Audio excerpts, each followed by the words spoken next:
spend your whole life chasing eternal beauty only to discover that your worth was never there to begin with. Today's guest, Carin Andresen, has lived that truth. She grew up in a small conservative village in northern Germany where girls were taught to stay quiet and be good. She became a global model, a beauty therapist, and later a single mom who rebuilt her life from scratch with just a suitcase and a dream. But it wasn't until the stillness of COVID that she asked herself the real question: what do I want to do with the rest of my life? Now at 59, Carin is helping women over 40 reconnect with their power, their radiance, and their story without Botox, shame, or self abandonment. This episode is about beauty, yes, but also about courage, aging, and coming home to yourself. Welcome to Flying Upstream, Carin. Welcome. Thank you. Thanks so much for having me. So let's get right into it. So you've said that you felt unintelligent growing up, like you had to lead with your appearance. Do you remember the first time that you realized your looks were your currency, if you will? Yes, it was the age of about 18, where when I grew up in a small village and I entered sort of a beauty contest.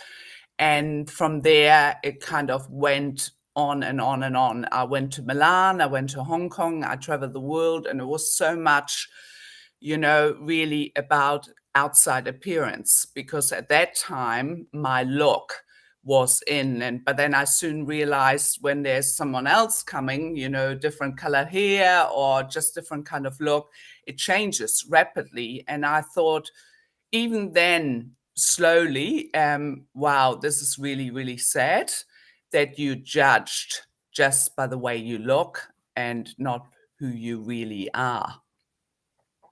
Yes. And I think many of us, no matter what country you're raised in, are, especially girls, are taught to value the outside appearance, that it matters, right? Mhm. I can remember showing up to parties as a little girl. The first thing somebody says to you is, I love your dress. Mm. It's not, how are you feeling today? Absolutely. So nice to see you. It's, you look beautiful.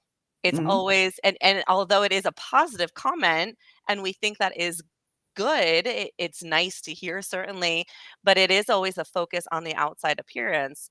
100%. And as we age, and I realized that obviously as I was aging, you can't stop the aging process, right? Even if you go down that road with Botox and hyaluronic filters and whatever you're doing, facelifts, you can't stop it, right? Everyone sees it. So then there's a choice. You can either dwell on, oh, I've got another line, or I'm aging, or I'm getting old, or what can I actually do to be the best version of myself and to truly radiate from the inside out and have the energy and the warmth and yeah, everything to say you're still a beautiful person no matter what age you are. I love that. Now, you were raised in a culture that told women to be quiet, conservative, and obedient, but you clearly had this wild, expansive spirit. So, what did it cost you to stay small for so long? I guess there was an era, where you were a little bit, you didn't break out. It was too conservative. You were stuck. So for me to leave at 18 was really early. Most people stayed. They got a job. They stayed in a job until about 65. They're still there. Some of the people I know, they've never changed. And I don't judge that because that's good for them. I mean, we're all different, right? We're all doing different paths. But I knew there was a whole wide world out there for me to discover and to explore. And I guess I've got that in me, this is it. I just wanted to do that. So I took it. I took what life has given me. So that's why, yeah, at the age of 18, I started driving to Italy by myself. And that was kind of in that small village unheard of, in those days. It was just, wow, what is she doing? This is crazy. She's strange, bit odd, but it was one of the best things I've done in my life, because there I really explored more myself. Before that, I just functioned and I just did what I was told. And but there I thought what I wanted to do. And then I did actually go back to Germany because just briefly. And then I went to New Zealand a few years after that because my mum is English, and so I discovered a whole life in New Zealand. And then we had the earthquakes. We had a couple of earthquakes, and then I decided I was around 50, 21. I went and moved to Berlin with my daughter in a suitcase because, again, that wasn't aligned with me anymore. So I guess I follow wherever I feel good within myself. That's where my home is. And I think I would like to inspire and motivate women more to do what feels right to their heart instead of going what's right by society. Because so many, we're so drilled, oh, that's what you have to do. You've got to do this, we've got to do that. No, you don't anymore. And this is so liberating. So don't ever let things stop you, what you really, truly desire and what you want to do. That's beautiful. You were a free spirit right from the start, and I love it. Yes. So, Thank you. okay, so let's go back into your modeling for a minute here. So here you are, you're nearly 6 feet tall, gorgeous, modeling across the continents from Italy to Hong Kong to New Zealand. And from the outside, I have to imagine it looked very glamorous. But Mhm. what was really going on for you on the inside during those years? Well, it was, as I said, 100%. On the outside, it was very glamorous and it was very chic and a lot of luxury, but it soon got a bit empty. I soon felt really no one was interested in how I felt and how I really was. It was all about how I looked. And surely that's not enough.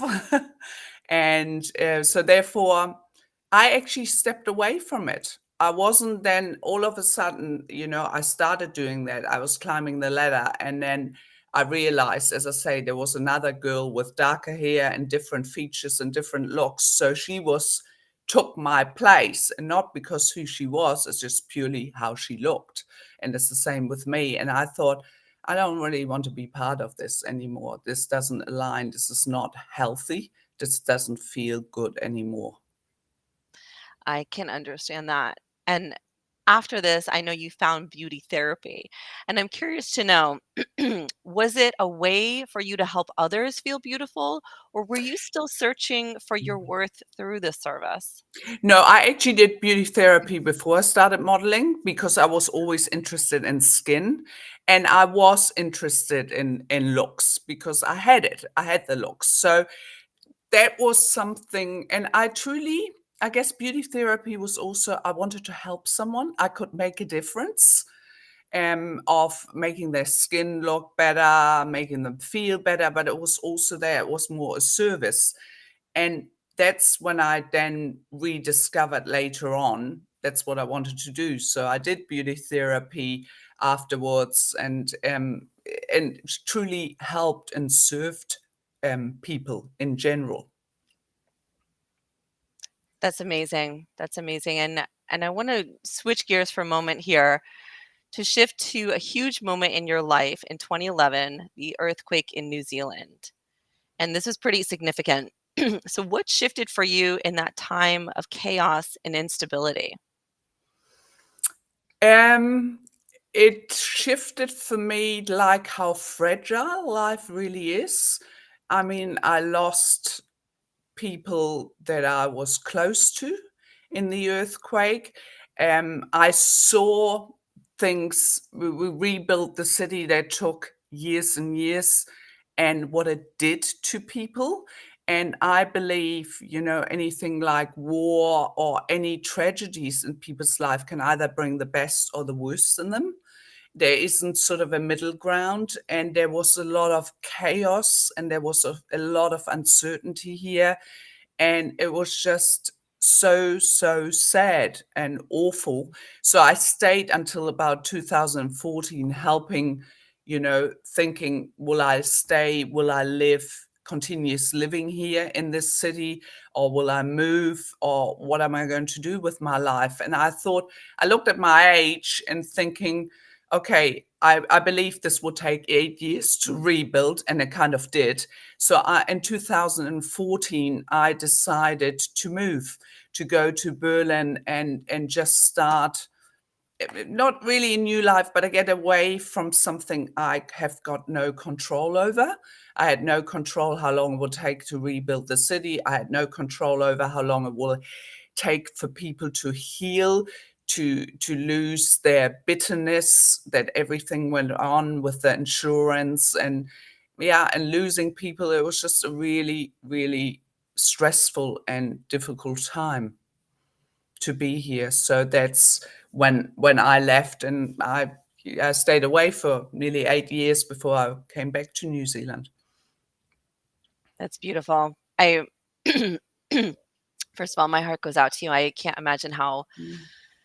difficult and traumatic that must have been. And then for you to say, I'm going to help out the best I can, but I can't become this. This can't become my whole entire life. You just Mm. picked up and moved with your daughter and a suitcase to Berlin. Most people wouldn't dare. And what was that like internal fire that made you say, I'm doing this anyway? Like, this is happening. We're going, no regrets. Let's move forward. Well, I have nothing to lose. I can always come back. That's what the fire was. It was actually something. We'll see what it brings, if it opens another door, if which it always does. You've got to. I believe in life, you've got to be really uncomfortable to grow. You cannot grow from a point of comfort, or it's all so easy. Things don't change. And I'm not saying this is for everyone. You've got to be that kind of person. Eh, I'm that because I want to better myself. I want to grow. I like changes. I want to explore. But that doesn't mean everyone is. So if it doesn't resonate, don't do it, because it's not easy. I'm not saying it is. It takes courage. It takes determination to do all this. But for me, it was an amazing experience, and I've got no regrets.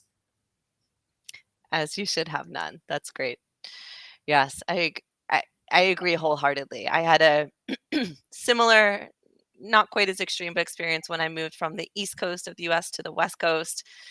And I thought I can always move back. And then, lucky for me, I ended up loving the West Coast and have Mm. now been out here for 18 years and no plans to go back. Yeah. So I agree. It was so scary, but I would Mm. never undo it if I could.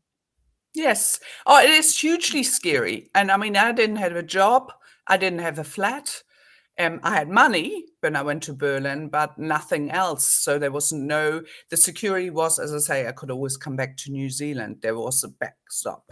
And after 8 years, I'm pleased I did. It was great for a period of time. And although I originally thought, oh, once I go, I never come back, but things change, right? You don't plan this, because who knows Exactly. about two earthquakes happening, how it changes you and a city, and vice versa.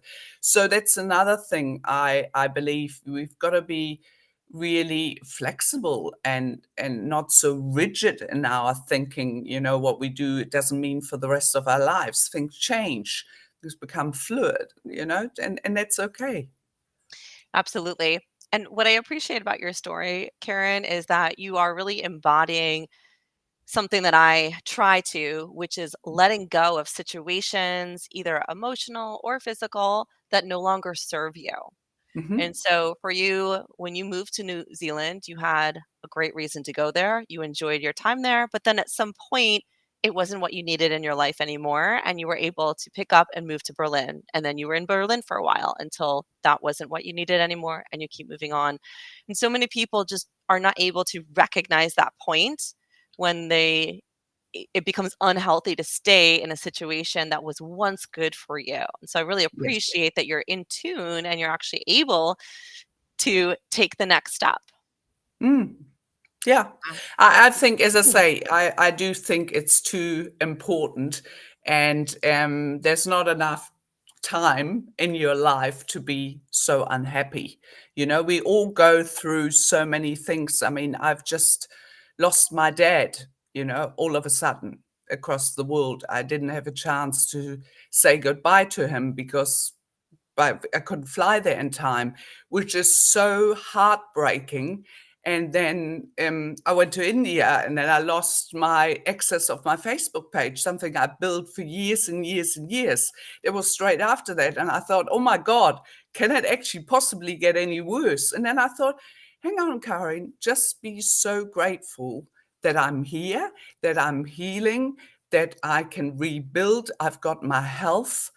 I've got so many things to be grateful for, and just gratitude practice, just focus on just a few things that are amazing in your life. And it's hard. It's not easy. I'm not saying it is, because you kind of, there's a lot of you start feeling sorry for yourself, and why me, and all of that comes up, and that has come for me. I'm not denying that, but it's it's nothing you can do about it. It's done, right? I can't undo any of this. I can't change it. So what I can do is to stay up, and yes, I can do this, and yes, move forward, and yes, I've got my health, I've got still my strength, and move forward. So Absolutely. Yes, and I appreciate that you have this ability to go inward. And in that vein, you've said that COVID was actually a gift for you because mm, most people were terrified, but you were able to turn inward. What did that silence teach you about what you really wanted to do? it taught me that I really want to help, sincerely want to help, and to serve and make a difference, and for the rest of my life. But I also realized, and being realistic about my age at that stage, you know, to start something brand new in your mid 50s or late 50s or whatever. I mean, obviously, you don't have as much time left as someone who's starting at 30 or 35. So, and that's why I looked and came across facial yoga, because I thought, wow, this is something I can help women with and teach them until the rest of my life, because I need my voice and I need my hands to show them, and some techniques. So this, I can do that when I'm 80, right? Whatever, if I'm lucky enough to get that all. So this is something I can start again, and that got me so excited, and still does, you know, that I Yeah. can do that. So let's talk about face yoga and yin yoga. They're not just practices, they're actually metaphors. What did these modalities unlock in you that nothing else had before? Um, I guess the combination of yin and fascia, it's all a bit about self-care and quiet time. I mean, we spend so much time in the doing and not enough in the being. And something like facial yoga, you can so easily incorporate in your daily practice, like in the morning when you put moisturizer on, in the evening when you go to the bathroom. It doesn't require that much extra time. Yin yoga does a little bit, but even 15 minutes, just get on your mat and just stretch your muscle and just be with your breath and be with yourself. And I believe women need more of that. I mean, we're still so busy doing a career, we're still so busy being outwards and giving so much. And this is just an amazing practice to be with yourself and to give to yourself. Yes, I agree. You say just 15 minutes. On one hand, 15 minutes could be a long time. On the other hand, it could be nothing at all. And I found for myself, it's about getting in the habit of it. Yes. And it's difficult. Like I have two little kids. I don't have a relaxing morning where I can roll out of bed and stretch, and that's just not where I'm at right now. But could I find 15 minutes somewhere in my day? Yes, I definitely could. Why don't I? Because I'm not in the habit of it, right? And this is true not just for doing something like yin yoga, but going for a walk outside, doing a short Mm, meditation. There's so many things. And I think that's an important aspect of that is kind of almost reframing your mindset on the self-care aspect, um, yes. and kind of switching gears a little bit. Mhm. And it takes time. That's why I do believe anything you start new, you need accountability. You really Mm, do. There's an 80-20%. 80% of people really need accountability to stick with something new they incorporate in their life. And 20% can only do it by themselves. And that's a statistic. mm, So if you're keen to want to do something, learn something new, instead of grabbing, there's so much now with social media, right? It's hundreds, thousands of videos, facial yoga. I do a little bit of this, a little bit of that. You probably will never stick to it. You know, you would just, if it becomes just something small you haven't paid for, you haven't got a teacher.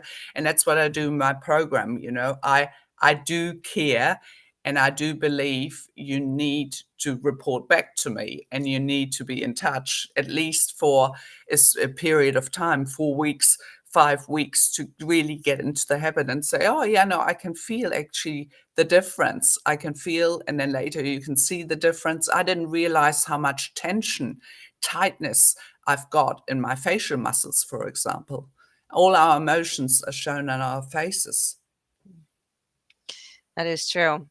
And I especially appreciate that you're helping women over 40 now, specifically, many of whom feel invisible, and you're helping them reconnect with their power. What's the biggest myth that you're trying to dismantle for them?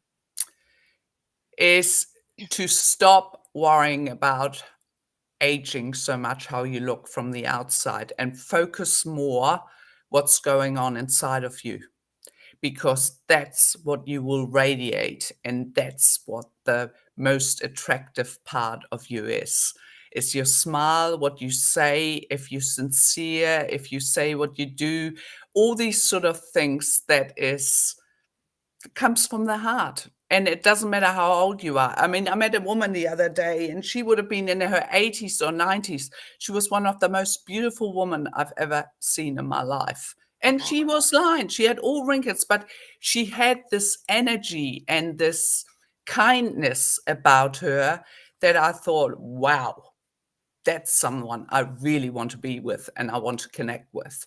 Because, as I say, we cannot stop getting older, and it's a privilege. So embrace that. I love that. So I'm curious if you could speak now to your 30-year-old self, what would you say? Stop focusing so much about the looks.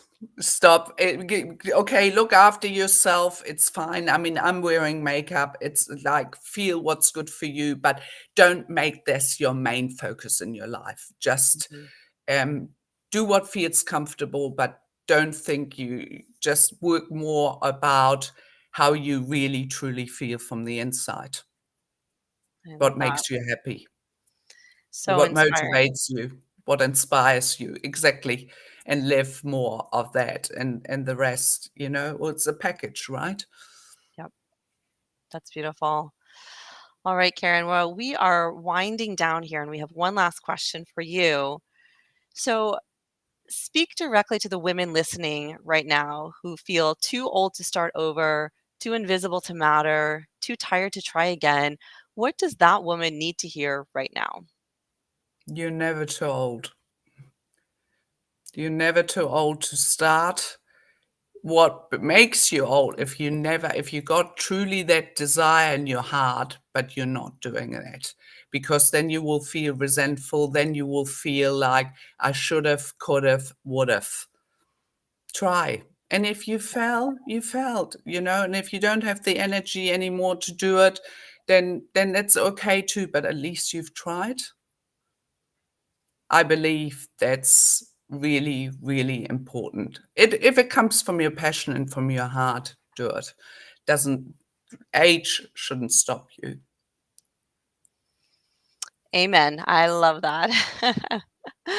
Well, thank you so much, Carin. And for our listeners, as you can hear, Carin Andresen didn't just redefine beauty, she's redefined belonging. She stopped chasing perfection and started standing in her own truth. And in doing so, she gave other women permission to do the same. If you're listening right now and wondering whether it's too late to start over or not, it's not. Your wisdom is your power, your softness is your strength, and your story still has chapters waiting to be written. So keep questioning, keep honoring your body, your intuition, and your truth. And as always, keep flying upstream.